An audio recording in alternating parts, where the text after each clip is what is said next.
ყველანი მზად ვართ. მოსამზადებელი პერიოდი ძალიან კარგად გავიარეთ და ვფიქრობ, რომ მზად ვართ, რომ დავამარცხოთ ეს გუნდი და პირველი გამარჯვებით დავიწყოთ სეზონი. ძალიან კარგი განწყობაა ბიჭებში, ყველა ძალიან სიხარულით ვარჯიშობს და ყველა ძალიან ელოდებოდა ამ დღეს და ყველა ძალიან მოტივირებულია გამარჯვებისთვის. პირველ რიგში გულშემატკივარ ვარ, ძალიან დიდი მადლობა რომ ჩამოდის და ძალიან სასიამოვნო არის ეგ ფაქტი.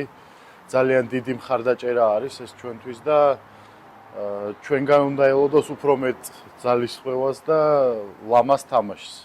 დღევანდელი დღის მოლოდინი ჩვენი პროგრამა მინიმუმი და მაქსიმუმი გავარჯვება არის ორივე ვარიანტში. მარტივი გასეირნება 10-ში ჩვენ არ გველოდება, მაგრამ ჩვენ დიდი იმედი გვაქვს, რომ დღევანდელი თამაში, არა მარტო დღევანდელი თამაში, ჯგუფის სამივე თამაშს გამარჯვებით დავასრულებთ. ძალიან საქართველოს ისტორიული თამაში არის. აპოლოსთვისაც და ყოველი ჩვენგანისთვისაც. დღეს ისტორია დაიწერება და მგონია, რომ ამ ისტორიის დაწერით გამარჯვებით დავიწყებთ. ახალ ფურცელს გამარჯვებით დავიწყებთ. როგორც ორმაგად მამოტივირებელია ეს ყველაფერი, ორმაგი წნეხი არის ჩვენი თანამემამულეების წინაშე თამაში, მაგრამ დიდი იმედი მაქვს ყველაფერთან, რომ იმედს არ გაუცხრუებთ, მათ და ჩვენ მაქსიმუმს დავანახებთ ყველას, თუ რა შეუძლია ამ პატარა ქვეყნის ამ პატარა კლუბს. ეს ჩვენთვის ისტორიული დღეა, რადგან აპოლოს გუნდი პირველად გადის ევროტურნირზე.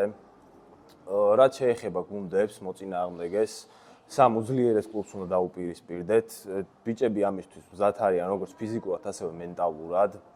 ძალიან დიდი სურვილი გვაქვს, რომ ამ ახალი სახელით პირველივე თამაში გამარჯვებით დავიწყოთ და ასე ჩაეწეროს ისტორიაში. შანსები რა თქმა უნდა არის, მაგრამ არ იქნება მარტივი, თუმცა რა თქმა უნდა ყველანაირად ვეცდებით, რომ ჩვენი მაქსიმუმი გავაკეთოთ და გამარჯვებულები დავბრუნდეთ სახლში. გუნდში არის ძალიან კარგი განწყობა. ბიჭები ფსიქოლოგიურად და ფიზიკურად მზად არიან თამაშისთვის. საკმაოდ კარგი გუნდები იქნება